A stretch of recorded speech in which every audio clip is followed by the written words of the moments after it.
सध्या शिक्षणापुढे अनेक आव्हानं असताना सुद्धा महाविद्यालय आणि कोचिंग क्लासेस यांच्यामध्ये काही साटेलोट आहे का असे प्रश्न निर्माण व्हाव्या अशा अनेक घटना गेल्या काही दिवसांपासून सातत्याने पुढे येत आहेत। जर पाहिलं तर विद्यार्थ्याचा प्रवेश हा महाविद्यालयामध्ये असतो, परंतु विद्यार्थी हा दिवसभर कोचिंग क्लासेसमध्ये दिसतो आणि त्यामुळे खरंच शिक्षणाचा बाजार मांडलाय की काय अशी परिस्थिती निर्माण झाली आहे। आणि याच विषयी बोलण्यासाठी आपल्यासोबत महापॅरेंट संघटनेचे अध्यक्ष दिलीप विश्वकर्मा आहेत। सध्या आपण बघतोय की शिक्षणाचा बाजार मांडलाय की काय अशी परिस्थिती आहे। विद्यार्थ्याचा प्रवेश महाविद्यालयामध्ये होतो, परंतु तो दिवसभर कोचिंग क्लासेसमध्ये दिसतो। तुम्ही म्हणताय ते बरोबर आहे, शिक्षणाचा बाजारच मांडला आहे। पण जो बाजार मांडला आहे त्याला काही प्रमाणात जबाबदार हे पालक देखील आहेत। त्याचं कारण म्हणजे आजचं हे जे स्पर्धात्मक युग आहे, या स्पर्धात्मक युगामध्ये आपला पाल्य हा स्पर्धेत टिकून राहावा म्हणून पालक प्रयत्नशील असतात। इयत्ता 9वीत असताना त्याच्यावर 10वीच्या SSC बोर्ड त्याची परीक्षा असते, त्याच्यामुळे क्लास, 11वी 12वी बोर्ड असतं त्यासाठी क्लास, मग 12वी बोर्ड झाल्यानंतर त्याच्या अगोदरपासून नेट GEE वगैरे काय या MSCET वगैरे याच्या क्लासेसची तयारी केली जातात। बरं, हे काही कारण नसताना त्या विद्यार्थ्यावर तो बोजा लादला जातो। त्याचं ते बालपणच हिरावून घेत आहेत। म्हणजे जो त्या एजमध्ये त्याला ज्या काही ॲक्टिव्हिटी करायच्या असतात तो त्यापासून दूर जातो। का तर पालकांचे काही स्वप्न असतात, पण त्या स्वप्न आपली साकार व्हावीत म्हणून तुम्ही त्या आपला जो पाल्य आहे त्याचा बळी का देता, हाच मला पालकांना प्रश्न आहे। तर माझं म्हणणं काय माहिती आहे का, आता जे म्हणजे ज्युनियर कॉलेजेस किंवा काही महाविद्यालय आहेत त्यांनी खाजगी कोचिंग क्लासेसची टाईप करून नाही का मग एक खूप मोठी दुकानदारी उभी केलेली आहे। तर याविरुद्ध आम्ही अनेकदा आवाज उठवला। बरं, काय माहिती आहे का, क्लासेसला फक्त क्लासेसमध्ये प्रेझेंटी, पण कॉलेजमध्ये प्रेझेंटी नाही, ती प्रेझेंटी ती ॲटोमॅटिकली मॅनेज केली जाते। का तर त्यांचं दोघांमध्ये एक संगनमताने ते फसवणूकच करत असतात। ती फसवणूक कोणाची करतात, तो बोर्डाची करतात। तर इयत्ता 10वीमध्ये असताना तुम्हाला प्रेझेंटीचं कंपल्शन असतं, मग हे तर त्या महाविद्यालयात त्या ज्युनियर कॉलेजमध्ये नसतात, मग त्यांची प्रेझेंटी कशी काय दाखवली जातात। तर यासाठी आम्ही SSC बोर्डाचे जे चेअरमन आहेत त्यांनाही आम्ही निवेदनं, त्यांच्याशी आम्ही चर्चा केली की ज्या विद्यार्थ्यांचे प्रेझेंटी त्यांची भरत असेल अशा विद्यार्थ्यांना तुम्ही 12वी त्या बोर्डाच्या परीक्षेला बसून द्यायचं नाही। याबाबत बोर्डाने देखील सकारात्मक भूमिका घेतली। त्यांनी आम्हाला आश्वासन दिलं की आम्ही ते करणार। याच्यामुळे काय माहिती का, कुठेतरी क्लास चालकांवर नियंत्रण ठेवता येईल। आता क्लास चालकांची दुकानदारी हा एक वेगळा विषय आहे। आता महाराष्ट्र राज्यामध्ये महाराष्ट्र सरकार या खाजगी कोचिंग क्लासेस आहेत याच्यावर नियंत्रण ठेवण्यासाठी काहीतरी कायदा बनवणार होते, त्यासाठी मसुदा देखील तयार झालेला आहे। पण आजपर्यंत महाराष्ट्र सरकारने कोणत्याही प्रकारचा कायदा केलेला नाही। अधिवेशनं येतात आणि अधिवेशनं जातात, अधिवेशनात इतर विषयांवर चर्चा होते, झाली पाहिजे, पण हा पालकांशी निगडित असलेला जो प्रश्न आहे, या खाजगी क्लासेस चालकांवर नियंत्रण ठेवण्यासाठी जो कायदा बनला पाहिजे तो आज बनलेला नाही आहे। त्याच्यामुळं आपण म्हणतो ना, म्हणजे ही क्लास चालक उदंड झालेले आहेत। बरं, हे काय करतायत, काही करून बाबा त्या पालकांच्या खिशाला कात्री कशा प्रकारे लावता येईल याचा ते सतत प्रयत्न करत असतात।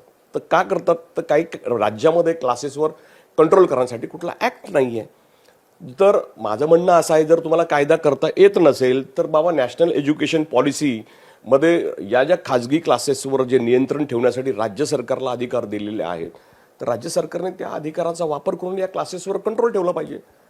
पालक जे आहेत ते महाविद्यालयांपेक्षा क्लासेसवरती जास्त विश्वास का ठेवत आहेत असं वाटतं? त्याचं कारण काय माहिती का, त्यांना क्लासेसबद्दल माहिती नसते। आता क्लास चालकांबद्दल आता काय बोलणार, आता नीटसारखे पेपर फुटले, त्या पेपर फुटीमध्ये क्लास चालकांचा सहभाग होता।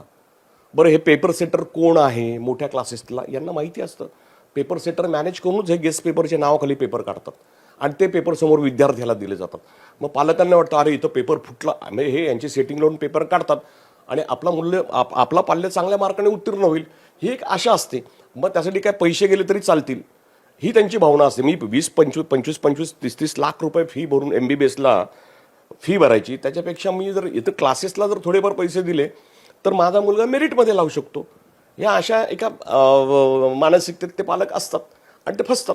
अशा इंटिग्रेटेड गोष्टींमुळे विद्यार्थ्यांचं कशा पद्धतीचं नुकसान होतंय, पालकांचं कशा पद्धतीचं नुकसान होतंय असं वाटतं? पालकांचं तर आर्थिक नुकसान होतंय आणि विद्यार्थ्यांचं शैक्षणिक नुकसान पणच होतंय। बरं, तुम्ही कॉपी करून पास झालेल्या विद्यार्थ्यांकडून तुम्ही अपेक्षा काय ठेवणार मला सांगा ना।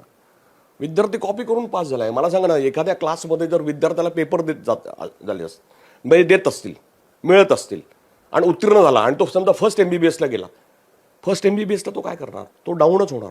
म्हणजे मी एक तुम्हाला पूर्वी एक गंमत सांगतो. पूर्वी एक लातूर पॅटर्न नावाचा एक पॅटर्न होता. त्या पॅटर्नमध्ये बरीच लोक ही मराठवाडा या भागातली ती मुलं असायची. बरं, प्रत्येकाचं स्वप्न असायचं मला इंजिनियर व्हायचं, मला डॉक्टर व्हायचं, हे व्हायचं, शिक्षक व्हायचं असं कोणीच म्हणायचं नाही.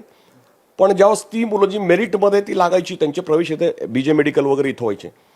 पण हे BJ मेडिकल सारख्या सरकारी एखाद्या टॉपच्या कॉलेजमध्ये वैद्यकीय महाविद्यालयात त्यांना प्रवेश मिळाल्यानंतर परिस्थिती अशी व्हायची, तो फर्स्ट MBBSला त्याचे बरेच सब्जेक्ट राहिलेले असायचे. ही वस्तुस्थिती आहे. म्हणजे याचा अर्थ तो कसा तिथपर्यंत पोहोचला याचा आपणच विचार केला. म्हणजे काय होतं माहिती आहे का, हे अशी जे मुलं ह्या क्लासच्या माध्यमातून सेटिंग लावून जे तिथपर्यंत पोचतात, त्यांची प्रथम वर्षामध्ये काय परिस्थिती होती ना हे त्यांच्या निकालावरूनच आपल्याला लक्षात येतं. त्याच्यामुळे पालकांनी सुद्धा सतर्क राहण्याचं गरजेचं आहे. अशा क्लासच्या कोणत्याही आमिषाला बळी न पडता त्यांनी विद्यार्थ्यावर फोकस केलं पाहिजे. बाबा तुला जसा जमेल तसा तू हे कर. आता काय आलेलं आहे, माझा मुलगा JEE देतोय. JEE देत असताना काय, तो फक्त त्या JEEवर फोकस करत असतो. बरं, त्याला जी JEEमध्ये सुद्धा तुम्ही क्लिअर झालात, पण एलिजिबिलिटी 12वीला तुम्हाला मार्क लागतात ना तेवढे 75%. मग तो तिथे होतो. मग उपयोग काय, ते JEEचे पैसे तुमचे वायाच गेले ना. मग ह्या छोट्या छोट्या गोष्टी आहेत, ह्या पालकांना काही माहिती नसतात. म्हणजे महाविद्यालय कमी पडतायत त्यामुळे हे सगळे जे पालक आहेत विद्यार्थ्यांना कोचिंग क्लासेसमध्ये टाकतात असं वाटतं. नाही, महाविद्यालय कमी पडतात याच्यापेक्षा काय माहिती आहे का, म्हणजे पालक जे आहेत ना ती खूप मोठी मोठी स्वप्न पाहत आहेत आपल्या पाल्याच्या. मला सांगा ना, जर आपला पाल्य जर समजा त्याची कॅपॅसिटी अकॅडमिक लेवल त्याची नसेल, तो विनाकारण तुम्ही त्याला तिथं काढा. त्याला जे फील्ड पाहिजे तिथं तुम्ही द्या ना. तुम्ही जर तो त्याला समजा तो आर्टिस्ट असेल किंवा त्याला तिकडं जास्त ओढा असेल, मग त्याला अभिनव कलाविला ही बाकीची जी आर्ट कॉलेज तिकडं टाका ना. तुम्ही त्याला माझा स्वतःचे स्वप्न पूर्ण करा, नाही माझा मुलगा डॉक्टर झाला पाहिजे, बळजबरी करू नका ना. त्याला जिथं फ्रीडम मिळेल, जिथं त्याचा कल असेल तिकडं त्याला जाऊ देत ना. आणि दुसरी गोष्ट म्हणजे कॉलेजेसचा विषय, तर माझ्या मते याला राज्य सरकार पण तेवढं कारणीभूत आहे. अशी अनेक ज्युनियर कॉलेजेस आहेत, यांना मान्यता दिल्या जातात. बरं, मान्यता देणारं कोण आहे? सरकार आहे. बरं, जिथं इन्फ्रास्ट्रक्चरही नसतं, जिथं फक्त नावाला ते कॉलेज रजिस्टर्ड असतं आणि त्याच्या नावावरती दुकानदारी चालवली जाते, मग याला तर राज्य सरकार पण तेवढी जबाबदारी आहेत ना. मी अशी पुण्यात अनेक कॉलेज आहेत जिथं इन्फ्रास्ट्रक्चर नाही, सायन्सचं कॉलेज पण तिथं लॅब नाही आहे प्रॅक्टिकलला. मग अशी जी कॉलेजेस आहेत, मग सरकारची पण काही सामाजिक बांधिलकी आहे की नाही? मग अशा कॉलेजला आपण परवानगी दिल्या पाहिजे का नाही? सरकारच्या आशीर्वादाने हे सगळं रॅकेट. माझं म्हणणं काय माहिती का, हे क्लास चालक अशा विद्यार्थ्यांची टाईप करतात, म्हणजे अशा कॉलेजेसची.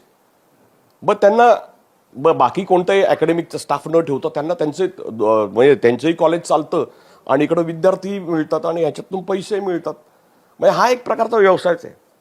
त्याच्यामुळं अशा घटना रोखण्यासाठी आता राज्य सरकारनं कशा पद्धतीचं नियोजन किंवा कायदा वगैरे करणं गरजेचं आहे? नाही, अशा असे जे प्रकार जे घडत आहेत पुण्यासारख्या शहरामध्ये, ज्या शहराला पूर्वेकडचं ऑक्सफर्ड समजलं जातं, त्या शहरामध्ये असे प्रकार सर्रासपणे होत आहेत. याचंच आम्हाला दुःख वाटतं.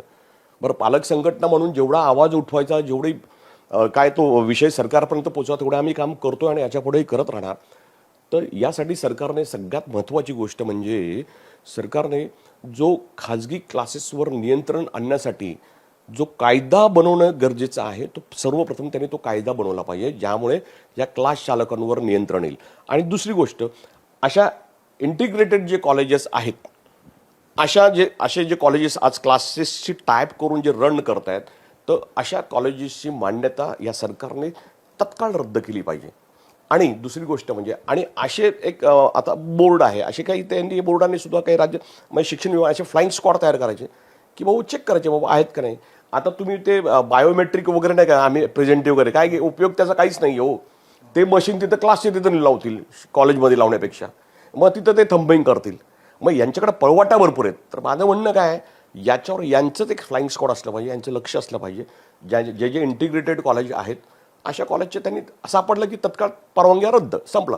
आणि त्याच्यापुढे तुम्हाला कोणत्याही प्रकारचं तुम्हाला म्हणजे कुठलीही शैक्षणिक क्षेत्रात काम करणार, कोणत्याही संस्था काढणं, कोणत्याही प्रकारची तुम्हाला मान्यता देण्यात येणार नाही, असं राज्य सरकारने ठरवलं पाहिजे.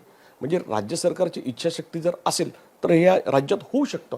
आणि ह्या इंटिग्रेटेड कॉलेजेस आणि या क्लासेसचं जे काही नेक्सस आहे हे कंट्रोलमध्ये येऊ शकतं किंवा ते कायमचंच बंद होऊ शकतं, असं माझं प्रामाणिक मत आहे. पालक म्हणून माझं मत आहे. हे होते महापॅरेंट संघटनेचे अध्यक्ष दिलीप विश्वकर्मा.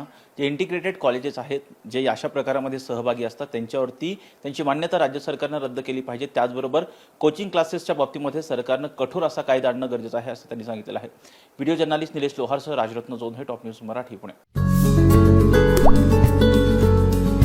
आता जोकासू एसटीपी या अत्याधुनिक जॅपनीज तंत्रज्ञानाने सुसज्ज, quick installation, energy efficient, noiseless blowers, low maintenance या आणि अशा वैशिष्ट्यांनी परिपूर्ण जोकासू एसटीपी तंत्रज्ञान प्रकल्प उभारणीपासून ते विक्री पश्चात समाधानकारक सेवा देणारी, भारताबरोबरच परदेशात देखील प्रकल्पांची यशस्वी उभारणी करणारी company Deccan water treatment private limited.